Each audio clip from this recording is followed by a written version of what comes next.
de la République une cérémonie de levée des couleurs sobre et symbolique. Ce soir, alors que nous célébrons notre liberté retrouvée, mes pensées vont à nos vaillants résistants, héros célèbres ou méconnus, qui, se donnant corps et âme, ont défié l'odieux système colonial et sa prétendue mission civilisatrice pour défendre la liberté de notre peuple et ses valeurs de culture et de civilisation. Je voudrais également saluer avec respect et affection nos anciens combattants qui ont sacrifié leur jeunesse loin de leur famille au prix de leur liberté et de leur vie. Je rends un vibrant hommage à mes prédécesseurs, les présidents Léopold Sédar Senghor, Abdou Diouf, Abdoulaye Wade et Macky Sall, qui, chacun, a apporté sa pierre à l'œuvre de construction nationale. C'est sur la base de ce legs que je veux poursuivre avec vous notre quête collective du Sénégal de nos rêves. Mes chers compatriotes, la fête nationale met à l'honneur nos forces de défense et de sécurité. À vous, officiers, sous-officiers et militaires du rang, qui avez choisi le métier risqué des armes, je réaffirme la reconnaissance de la nation. Je vous exprime ma fierté, mon soutien et mon entière confiance dans vos missions au service de la patrie, de la paix en Afrique et dans le monde. Je salue la mémoire de nos djambars tombés au champ d'honneur et souhaite prompt rétablissement aux blessés. L'État restera toujours solidaire de leurs familles avec soin et compassion.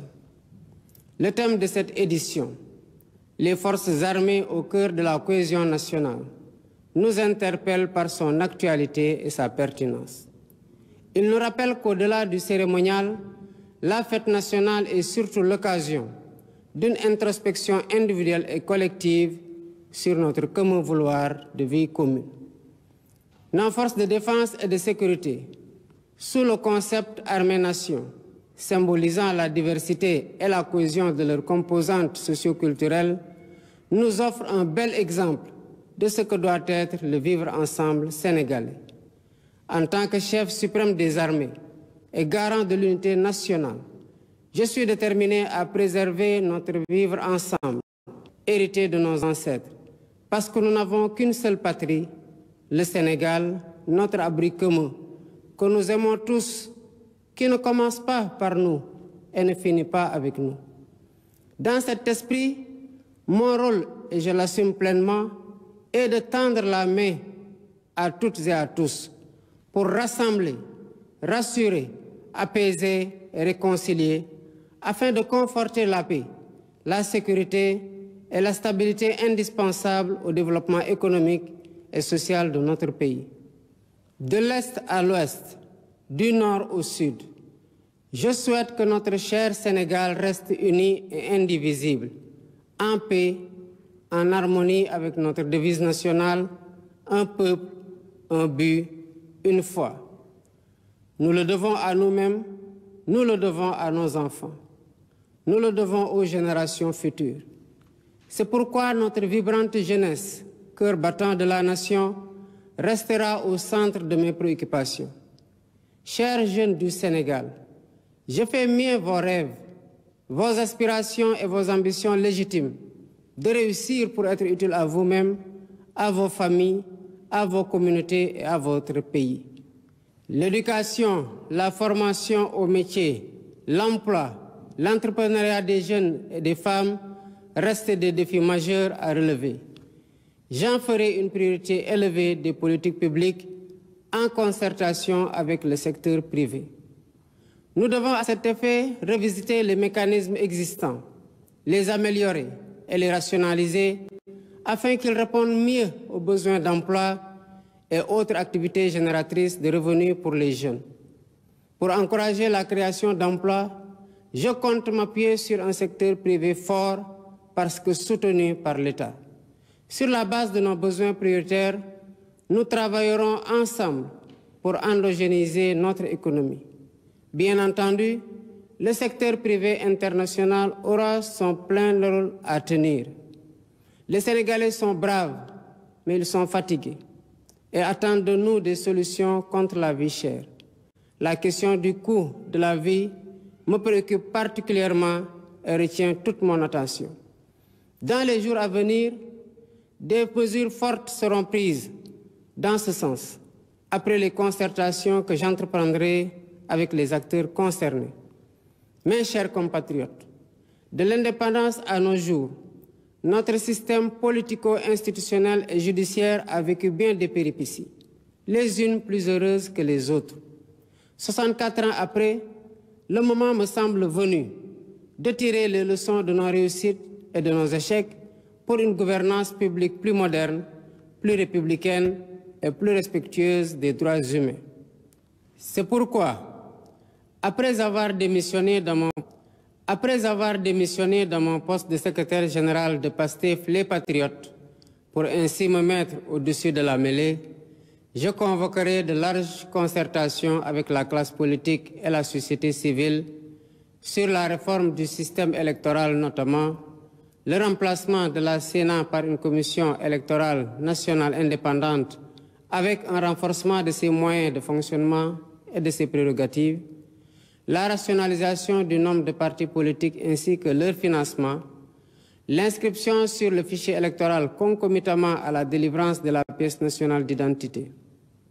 Par ailleurs, pour redorer le blason de la justice, lui redonner le prix qu'elle mérite et la réconcilier avec le peuple au nom duquel elle est rendue, j'entends organiser des assises regroupant les professions du métier, magistrats, avocats, huissiers, greffiers et autres auxiliaires de justice, les professeurs d'université et les citoyens pour identifier des pistes de solutions aux problèmes de la justice.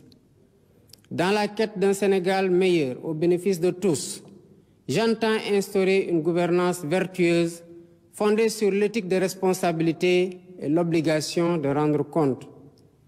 En outre, j'engagerai sans tarder une politique hardie de bonne gouvernance économique et financière par la lutte sans répit contre la corruption, la répression pénale de la fraude fiscale et des flux financiers illicites, la protection des lanceurs d'alerte, la lutte contre le détournement des deniers publics et le blanchiment d'argent, l'amnistie des prête-noms et leur intéressement sous conditions d'autodénonciation, la publication des rapports de l'IGE, de la Cour des comptes et de l'OFNAC.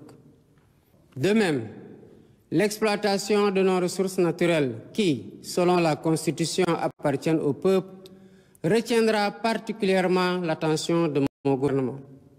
Ainsi, en plus de la mise en ligne déjà effective des contrats miniers, pétroliers et gaziers sur le site de l'ITIE Sénégal, je ferai procéder à la divulgation de la propriété effective des entreprises extractives conformément à la norme ITIE, à l'audit du secteur minier, gazier et pétrolier et à une protection plus soutenue du contenu local au bénéfice du secteur privé national.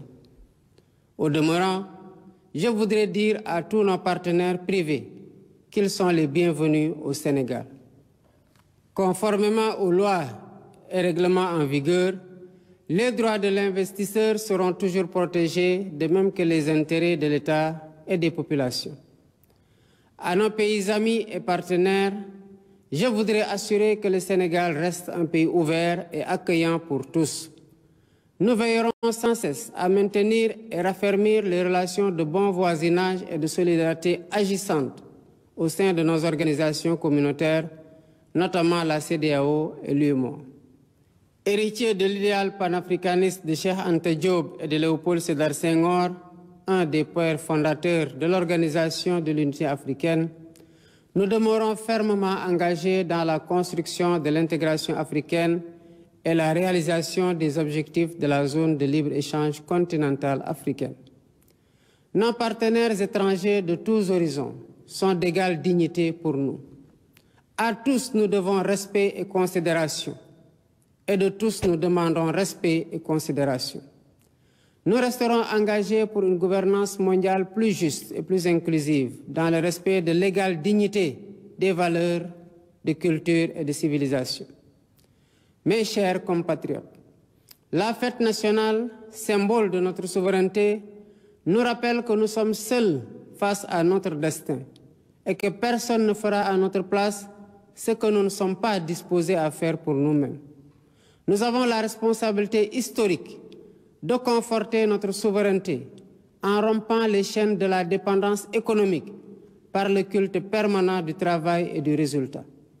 Dans cet esprit, l'administration doit agir à tous les niveaux de façon plus accueillante et plus efficace pour les usagers du service public. Nous devons bannir de nos pratiques les procédures et formalités indues qui altèrent l'efficacité de l'État. Dans cet objectif, j'entends investir massivement dans la digitalisation des services et des procédures administratives. De même, il y a urgence à gagner notre souveraineté alimentaire en investissant plus et mieux dans l'agriculture, la pêche et l'élevage, les trois mamelles nourricières de notre pays. Je tiens particulièrement à ce que les subventions substantielles dépensées chaque année dans la campagne agricole bénéficient aux véritables producteurs et non à des acteurs intermédiaires.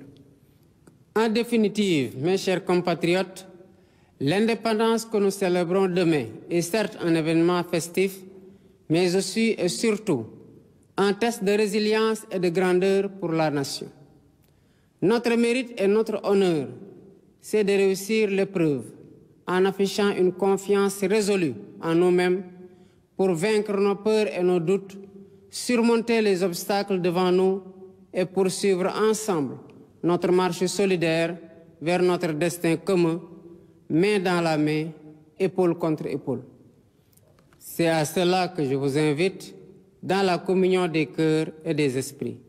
Vive le Sénégal en paix et en sécurité, unis, libres et prospères.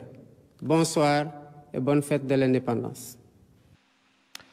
Vous venez d'entendre donc le message à la nation du président de la République, Bassirou Diomaye Diakhar Faye.